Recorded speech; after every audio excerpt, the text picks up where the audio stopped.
Sekarang nih hari Rabu tanggal 20 November jam 10 malam di Kuala Lumpur. Gue baru kelar nge-gym udah 1 jam yang lalu sih, habis makan. Penting ya, habis nge-gym tuh makan dan makanan yang sehat karena dia nutrisi dari makanan itu akan sangat cepat diserap sama tubuh kita ya, yang berguna buat perkembangan massa otot. Gue sebenarnya baru kelar kerja tadi jam 7, terus nyempetin maghrib dulu di masjid. Macet banget tadi sebenarnya, tapi nggak masuk sama sekali gua, tumben. Terus kelar jam setengah 8, langsung jam setengah 8 kurang mungkin langsung jauh ke tempat gym. Udah sekitar 5 hari gua nggak nge-gym karena lumayan sibuk. Dan pas gua ke gym, ya Allah, rame banget, tiba-tiba rame banget. Tiba-tiba sih, memang jam segitu pasti selalu rame. Gua ke suatu ruangan yang banyak alat-alat favorit gua. Apa sih itu namanya, tuh yang sambil tiduran, gua angkat dumbbell tuh.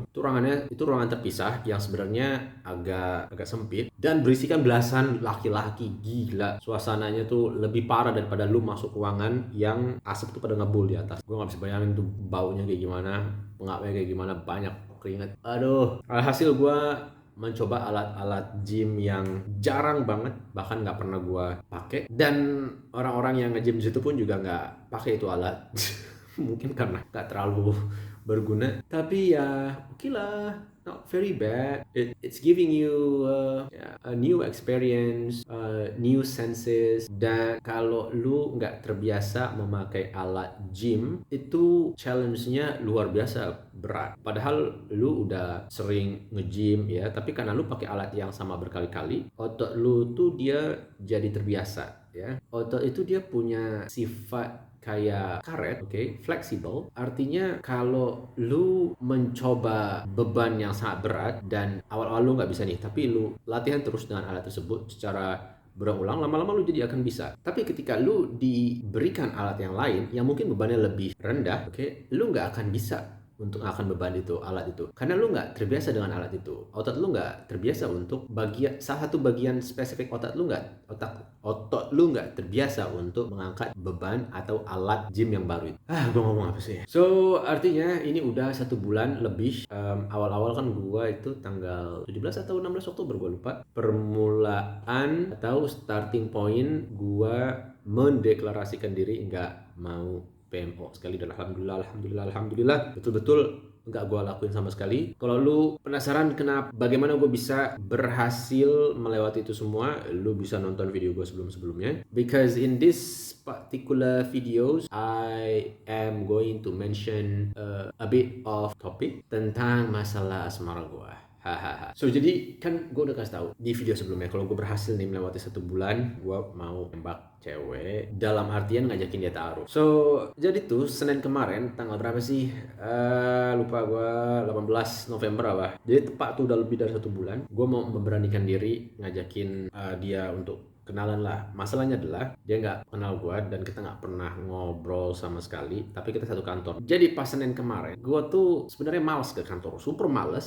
Tapi tiba-tiba pagi-pagi jam 6 pas gue sholat subuh mati lampu. Gue baru sadar itu setelah gue wudhu, karena kok switch yang gue nyalain lampunya nggak nyala. Gue telepon security dan dia bilang ada masalah di apartemen ini, dan dia nggak tahu sampai kapan masalahnya karena orang TNB, orang PLN Malaysia sinilah, itu belum sampai sini juga, belum ngecek. Dan gue harus kerja jam 10 pagi kan, jadi gue pikir wah kayaknya nggak bisa nih, gue harus ngantor, bahaya kalau gue nggak kerja gara-gara mati lampu yang nggak tahu sampai kapan kan. Dan kebetulan juga tuh itu hari ada si Yusha kan pagi-pagi, ya biasalah Senin pagi tuh gue anterin dia sekolah. Jadi gue pikir ya udahlah, gue drop dia di sekolah sampai jam 8, jadi sekalian gue ngantor. Gue parkir mobil di LRT dekat sekolahnya si Yusha, terus gue ngantor. Aduh, bener-bener gue berpositif thinking, kayaknya Allah ini memang udah mengatur sedemikian rupa ya, supaya gue ngantor hari itu, supaya gue ketemu nih sama si perempuan ini. Sebenarnya gue antara mau nggak mau ya kan, tapi karena gue udah cerita sama emak gue suka sama salah satu perempuan, dan emak gue tuh kayak ngepus mulu buat ngedeketin nih perempuan, buat ya kenalan gitu. ya emak gue memang sangat-sangat sedih ketika tahu gue cerai. Jadi dia mungkin gelisah atau nggak tenang pikirannya, gue di sini sendiri nggak ada siapa-siapa. Padahal gue biasa aja sih ya, nggak berasa rindu, tapi begitu aja hilang dengan sendirinya karena ada kesibukan kantor. Gue juga nge-gym 3 kali seminggu ngurus anak, gue nge-record juga ini buat naskah. Bener-bener gue sibuk lah. Alhamdulillah gue diberikan kesehatan dan kesibukan. Jadi emak gue memberikan lah petua-petua, udah ajakin aja dia makan, nggak usah tanya temennya sana sini, kau kan sudah dewasa, kau udah duda, tidak perlulah main-main kayak anak muda, udah bukan waktunya lagi, yang gentle lah. Lagipun kalau kau ajak dia makan tapi dia menolak, itu artinya ya dia pacar, mungkin sudah menikah atau dia memang gak tertarik. So oke, gue memberanikan diri. Nah, pas gue sampai kantor, gue naik lift ya kan ke tingkat 12. Gue tuh berdoa sama Allah, ya Allah, kalau ini perempuan emang jodohku, maka temukan aku langsung ya pada saat aku masuk kantor. Karena dia seorang admin kan. Jadi pas gue masuk tuh, ngetap kartu, dreng, ada dia di depan, di resepsionis. Gue bener-bener berpikir yang kayak, wah kayaknya nih emang gue harus ngomong, soalnya semuanya bener-bener dipermudah. Bayangin gue tuh males banget ke kantor, bener-bener males ke kantor, ya Allah. Dia suruh ke kantor aja gue gak ke kantor, dan itu biasa aja. Manajer gue juga gak ke kantor kan, waktunya ke kantor gak ke kantor. Ya yang gue bilang hampir 90% kita tuh kerja dari rumah. Dan kalau lu mau jadiin 100%, it's not very impossible. There is a way to make it 100% working from home. Hebat nih memang nih company. Ya udah, akhirnya gue nyalain laptop dulu segala macam, terus gue keluar lagi, gue masuk lagi kan, ada lagi yang ngetik-ngetik itulah. Tanya, Kak Syahira ya? Iya saya, nama saya Awal. Saya nak tanya, dekat Mi Valley ni ada kedai mamak kan yang biasa kita orang makan, murah kan dia? Oh iya ada. So dia explain lah. Dia explain dan gue nggak paham. Ya gue paham 50%, bukan nggak paham karena dia cakap Melayu, tapi ya lu susah aja ketika orang memberikan instruksi. Ya lu tau lah, gue tahu dia kasih ya kayak tanda-tanda kalau lu udah mau sampai ada menara IGB. Oke, gue tahu nanti ada 2 pintu. Oke, nah di situ gue nggak tahu yang mana ada banyak pintu, dan oke lah, gue oke aja lah. Gue sebenarnya dia cuma pengen lihat dia dari dekat, dan gue pengen lihat apakah dia memakai cincin atau enggak. Dan setahu gue hal ini diperbolehkan ya kalau niatnya memang pengen ta'aruf, mau menikah. Untuk memandang tuh boleh, dan gue memposisikan diri gue saat ini adalah dalam konteks ta'aruf karena emang gue gak mau pacaran. Ya dulu gue pacaran dan gue berusaha untuk gak mengulangi kesalahan gue di masa lalu. So gue japri dia via Teams kan, gue ping, hello Syahira, ini Awal yang tadi, just wondering if you haven't got anything for your lunch, maybe boleh hantar aku ke kedai mamak tu. And then dia balas kan, you Awal, maybe next time because I pack my lunchbox already. Dan memang gue lihat dia makan di pantry tuh, jadi gue pikir oke lah. So gue konsul kan sama emak gue, kata emak gue ya udah, coba aja lagi lain waktu, karena kan memang betul dia bawa bekal kan, dan si Syahira ini juga bilang lain waktu kan. So gue pikir itu adalah tanda lah, sinyal bahwa dia mau, tapi jangan hari ini lah karena kebetulan dia lagi bawa bekal kan. So oke lah, gua akhirnya turun ke bawah ya. Di bawahnya tuh mall. Gua ke Mid Valley, gua bingung gua mau beli apa. Akhirnya gua putuskan untuk beli Subway. Nah, teman-teman di Indonesia nih kayaknya nggak tahu Subway, atau setidaknya sampai beberapa tahun terakhir itu Subway nggak ada. Dia ya kayak sandwich gitulah, panjang gitu. Gua beli sekitar 15 ringgit.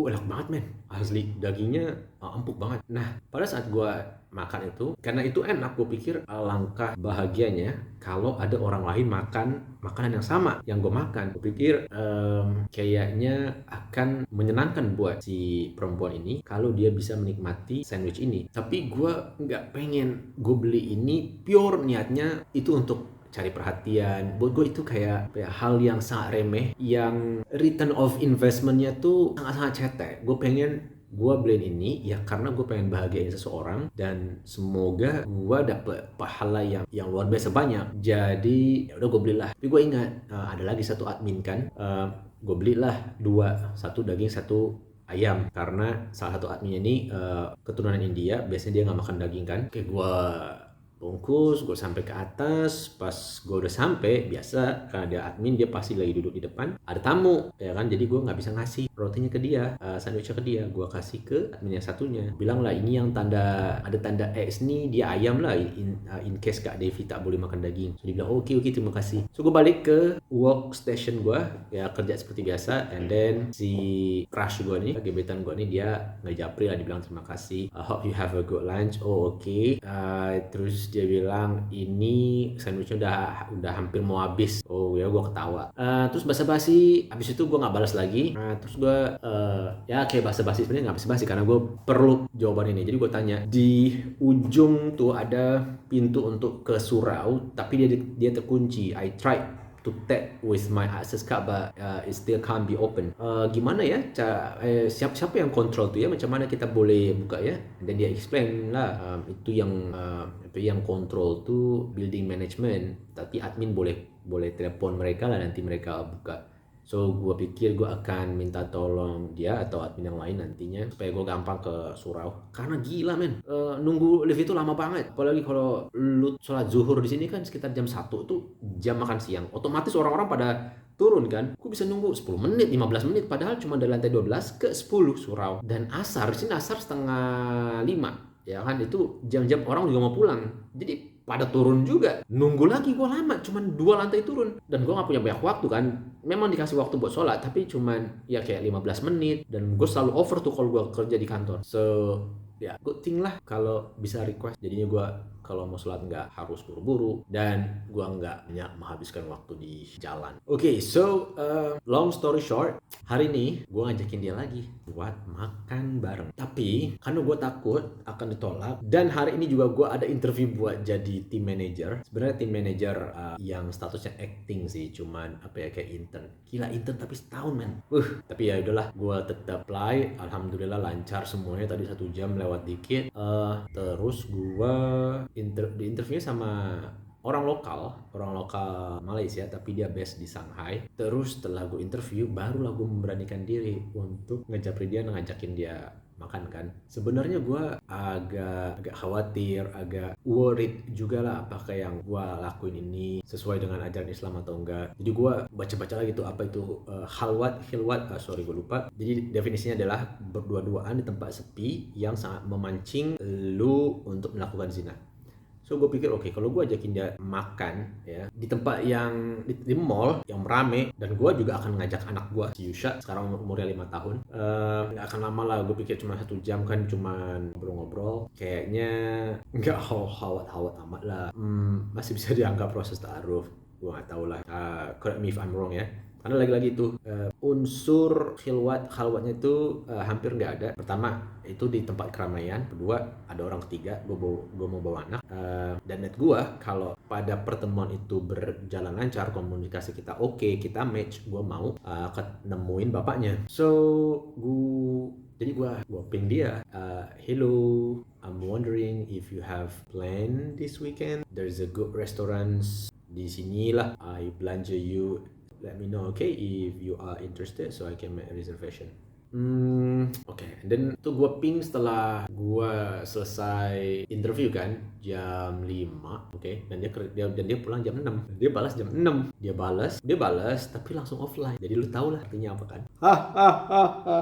Okay, dia bilang dia nggak bisa. I'm sorry ya. Every weekends I usually go back to Kuantan to meet my parents. You're very kind. Udah gitu aja. Dan di kesempatan yang kedua ini dia nggak bilang maybe other time. Yang pertama kan yang gue ajakin makan siang tuh dia bilang maybe next time. So gue pikir oke lah, dia nggak bisa, tapi dia open untuk tanggal yang lain. Tapi yang kali ini nih, dia benar-benar nggak bilang maybe next time. So I should have been able to take this hint, ya kan? Ini udah pasti rejection kan? So ya udah, gue bilang oke, tak apa, terima kasih ya. Dan dia nggak balas, karena dia balas jam 6 langsung offline kan, statusnya dia langsung cabut.